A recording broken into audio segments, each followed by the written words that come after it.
Hello guys, അപ്പോൾ ഇന്നെന്താ സംഭവം എന്ന് വെച്ചാൽ ഞാൻ മമ്മീനെ ഒന്ന് ചെറുതായിട്ട് പ്രാങ്ക് ആക്കാൻ പോകണം. അപ്പോൾ ഞാൻ പറഞ്ഞേക്കുന്നത് യൂട്യൂബിൽ ഒരു കണ്ടന്റ് തന്നേക്കാണ്, അതിനെപ്പറ്റി ഞാൻ സംസാരിക്കാൻ പോകണം. അപ്പോൾ മമ്മി എൻ്റെ അടുത്തൊന്നും ഇരിക്കണം. അപ്പം കണ്ടന്റ് കണക്ക് ഒരു വീഡിയോയിൽ കാണുക. അപ്പോൾ നമുക്ക് മമ്മിയുടെ റിയാക്ഷൻ എന്താണെന്ന് നമുക്ക് അതിലൂടെ നോക്കാം. അപ്പോൾ മമ്മീനെ നമുക്ക് ചെറുതായിട്ടൊന്ന് പ്രാങ്ക് ആക്കി നോക്കാം. എങ്ങനെയാവും എനിക്ക് അറിഞ്ഞൂടാ, നമുക്ക് നോക്കാം. Okay, bye. സെറ്റാണേ? Okay okay. ഹലോ ഗൈസ്, അപ്പോൾ ഇന്ന് ചെയ്യാൻ പോകുന്നതെന്ന് പറഞ്ഞാൽ ഡെയിലി റുട്ടീൻ എന്ന് പറയുന്നൊരു സംഭവമാണ്. അപ്പോൾ എൻ്റെ കൂടെ ഇന്ന് മമ്മിയുണ്ട്. അപ്പം ഡെയിലി റുട്ടീൻ പറയാൻ വേണ്ടിയാണ് ഞാൻ ഇന്ന് വന്നിരിക്കുന്നത്. എൻ്റെ ഒരു ഡെയിലി റുട്ടീൻ എന്ന് പറഞ്ഞാൽ ഞാനൊരു ഏകദേശം ഒരു 4 മണിയൊക്കെ ആകുമ്പോഴത്തേക്കും എണീക്കും. എന്നിട്ട് 4 മണി പോവും. അതിനുമ്പോ ഞാൻ കുളിക്കും ഗൈസ്. കുളിക്കൊക്കെ എവിടെയോ എന്തോ ടൈമിന് ഞാനൊരു 5-5:30 ഒക്കെ ആകുമ്പോഴത്തേക്ക് ഏകദേശം അടുക്കളയിൽ കയറിയിരിക്കും. കയറിയിട്ട് ഞാൻ പച്ചക്കറി കട്ട് ചെയ്യുക, അങ്ങനെ രാവിലത്തെ ബ്രേക്ക്ഫാസ്റ്റിന് വേണ്ടിയിട്ടുള്ളൊരു പരിപാടികൾ. ഇതാണ് കുറെ നാളായിട്ട് വെച്ചിട്ടുണ്ടെന്ന് നമ്പീശൻ എന്നോട് പറഞ്ഞതല്ലേ.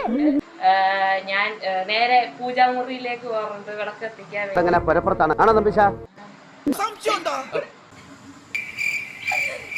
അത് കഴിഞ്ഞിട്ട് പിന്നെ എല്ലാവരെയും ഞാനാണ് വിളിച്ചുണർത്തുന്നത്. അങ്ങനെ പത്രം എടുക്കും, അങ്ങനെയുള്ള കാര്യങ്ങളൊക്കെ ചെയ്യാറുണ്ട്.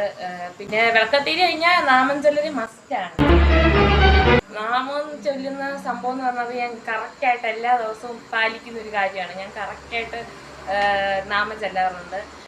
നല്ല നോണയൊന്നും വന്നില്ലടാ.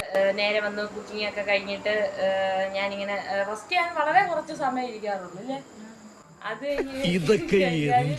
പിന്നെ നേരെ വൈകുന്നേരം ആകുമ്പോഴത്തേക്കും മിറ്റമൊക്കെ തൂത്ത്, ഇതാണ് എൻ്റെ ഒരു പരിപാടി. എൻ്റെ ഞാനൊരു 8 മണിയൊക്കെ ആകുമ്പോഴത്തേക്കും ഉറങ്ങാനും കിടക്കാറുണ്ട് അല്ലേ. ഇല്ല, എന്റെ കൈ കൊണ്ട് ചാവാനുള്ള ഒരു ക്ലാസ് നിനക്കില്ല. ഇതാണ് എൻ്റെ ഒരു ഡെയിലി റൊട്ടീൻ എന്ന് പറയുന്നത്. ഇത് ഞാൻ എല്ലാ ദിവസവും പാലിക്കും അല്ലേ. എൻ്റെ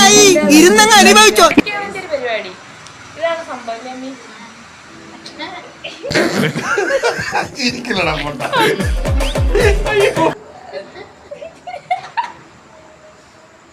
ചുമ്മാ പ്രാങ്ക് പറഞ്ഞേ. നീ എവിടെ പരിപാടി അവതരിപ്പിച്ചാലും